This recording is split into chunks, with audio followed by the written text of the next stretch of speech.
Ya sea apoderándose de la pantalla o de los escenarios, hay personajes y personalidades que se quedan grabados en nosotros, volviéndose memorables. A lo largo de la historia tanto de la música como del cine, es evidente reconocer las similitudes que presentan algunos de los anteriores más reconocidos de la pantalla grande, junto con algunas de nuestras estrellas de rock favoritas, ya sea por los ideales que representan o por las actitudes y comportamientos específicos que muestran dentro de su respectivo rubro, elementos que son comunes entre la ficción y la realidad que es llevada a través de un icono musical. Es por eso que en este video presentamos cómo estos dos caminos se cruzan e incluso hacen un efecto espejo en algunos casos, dejando ver las similitudes que se dan entre antihéroes y rockstars.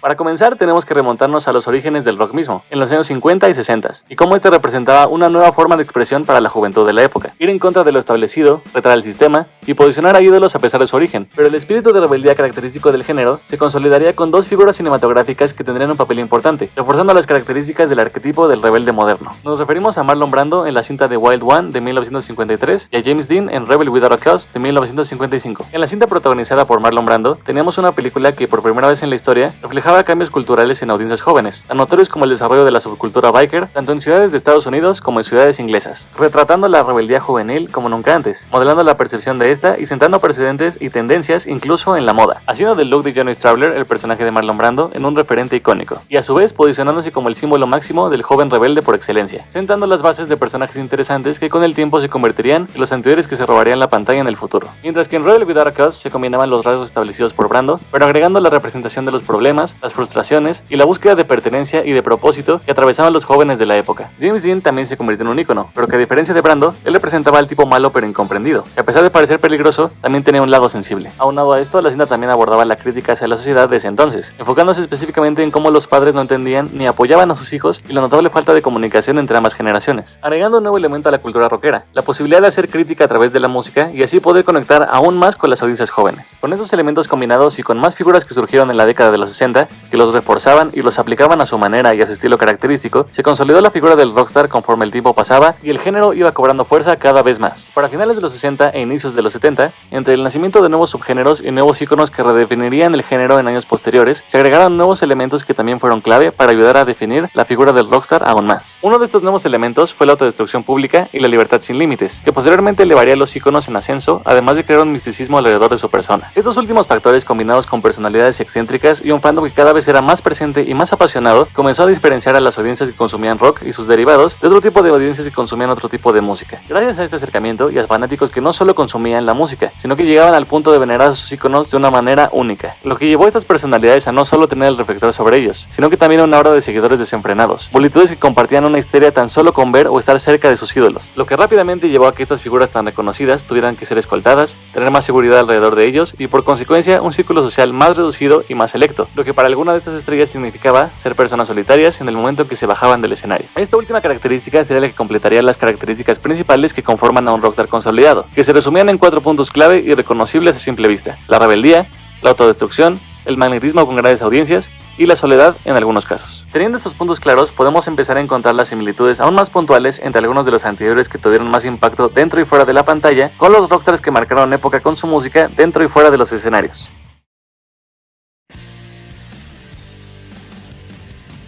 Comenzamos con dos personajes más que reconocibles en sus respectivos medios. Uno de los personajes más reconocidos de la carrera de Brad Pitt y el frontman, vocalista y guitarrista de Nirvana. Obviamente hablamos de Tyler Durden y Kurt Cobain respectivamente. Primeramente refiriéndonos al protagonista de Fight Club, el alter ego del narrador y el amigo imaginario más reconocido del mundo del cine. Este se rige bajo una personalidad violenta, pero a la vez siendo un idealista y teniendo un claro discurso en contra del consumismo, criticando directamente al sistema, a tal punto de querer romperlo y ponerle fin. Con una actitud rebelde única que no solo se revela en contra de la autoridad, sino que en su búsqueda por acabar con el sistema, pretende destruir los cimientos de las reglas establecidas por las normas sociales. Un personaje caótico que podría ir perfectamente de la mano de un soundtrack cargado de grunge, que paralelamente el frontman de la banda más reconocida del grunge compartía varias características con Tyler Durden. Podemos resaltar que al igual que Tyler, Kurt Cobain también se rebeló contra el sistema a su manera, creando un sonido propio yendo en contra de cómo sonaba toda la escena musical en los 90s. Un sonido agresivo y crudo, lleno de rabia con una presencia y un sonido impresionante, que cambió el mundo alejándose de la figura del rockstar que se tenía en los 80. Cobain al igual que Durden no creía en el sistema, ya que en sus declaraciones públicas argumentó comentaba que consideraba a este como un sistema vacío, del cual no quería formar parte, al grado de llegar a decir que solo quería hacer música pero sin ser reconocido, ya que el movimiento del grunge comenzó justamente como una respuesta directa a la superficialidad y el consumismo masivo que atravesaba la década de los 90. Sin embargo, este fue absorbido para terminar siendo capitalizado por la misma industria musical que criticaba. Otro rasgo a resaltar que compartían estos dos fue la lucha con su propia identidad y cómo fueron víctimas de su propio mensaje. En el caso de Tyler es muy claro su duelo, teniendo al personaje de Edward Norton que le recuerda a su contraparte, siendo básicamente su opuesto. Sin embargo, los ideales que externaba en el club de la pelea cuando este se crea era poder tener un espacio donde los hombres podían redescubrir el dolor, pero también la sensibilidad a través de la violencia más visceral y destructiva, teniendo un efecto dominó que resulta en actos terroristas que pretenden reconstruir el mundo a través del caos, pero que aún así sigue siendo un caos desenfrenado y nocivo. Por su parte, Kurt Cobain, como ya lo mencionamos, se convirtió en lo que juró destruir,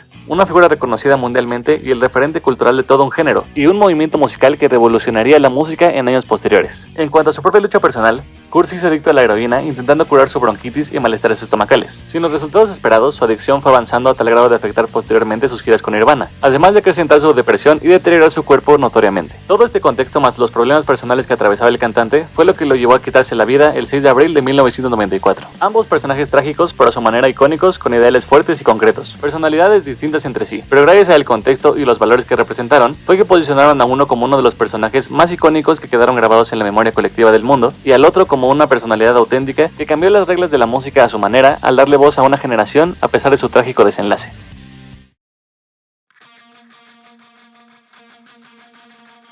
Continuamos con dos personajes que no necesitan presentación gracias a lo reconocibles e icónicos que son. El gángster por excelencia, el señor Say Hello to My Little Friend, Tony Montana. Y por otro lado, el cantante y frontman de Guns N' Roses, el señor You Know Where the Fuck You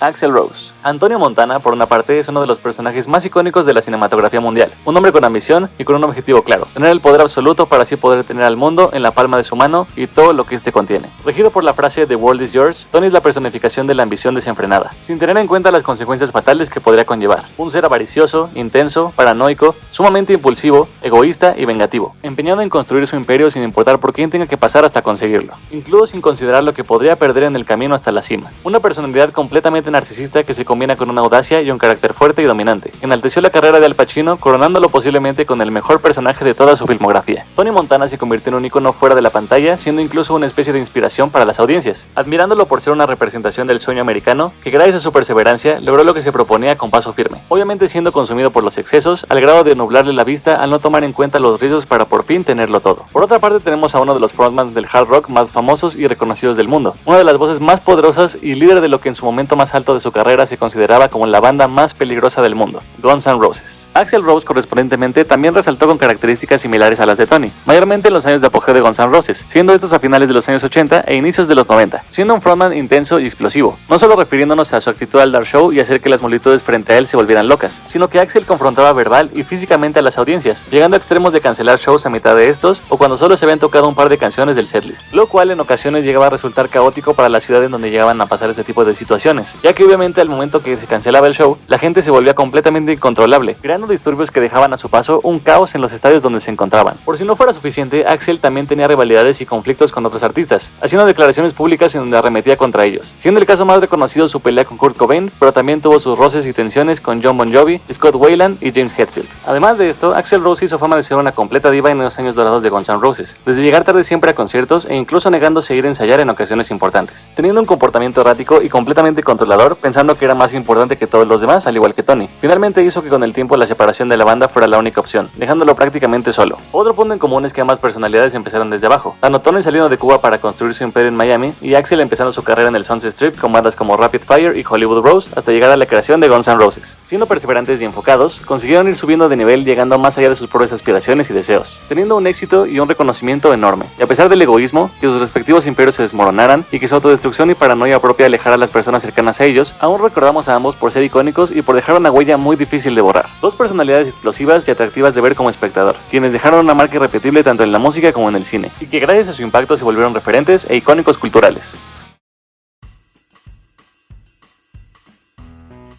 Ocupando el tercer lugar de este conteo, tenemos al payaso más reconocido de Ciudad Gótica y a una de las voces más reconocidas de los años 60. Claramente nos referimos a Arthur Fleck el Joker, específicamente la versión de Todd Phillips de 2019, y a Jim Morrison, el alma y la mente detrás de The Doors. Primero hablando de la versión del villano más reconocido de Batman, interpretado por Joaquin Phoenix. Tenemos un hombre solitario al que el sistema olvida y pisotea cada que puede. Un individuo enfermo al cual una sociedad indiferente lastima tanto física como psicológicamente. Un comediante fracasado al que no le queda más que caer en el abismo de la locura, abrazando su parte violenta para comenzar a hacer cambios como su único método de defensa, convirtiéndose en un símbolo y en una especie de antihéroe que inconscientemente crea un movimiento social en el cual el caos y la justicia por mano propia son los principales vehículos para devolverle el poder a las personas que no se encuentran en las altas esferas del poder de la ciudad. Un personaje más que reconocido, pero en su versión más cruda, empática y realista. Un marginado con un pasado trágico, una enfermedad dolorosa de ver, y varios días malos que son la gota que derrama el vaso para volverlo completamente loco, dejar de ser Arthur y convertirse definitivamente en el Joker, impulsado por el dolor y el rechazo, transformándolo con una sonrisa en violencia y anarquía. Por el contrario, tenemos a Jim Morrison,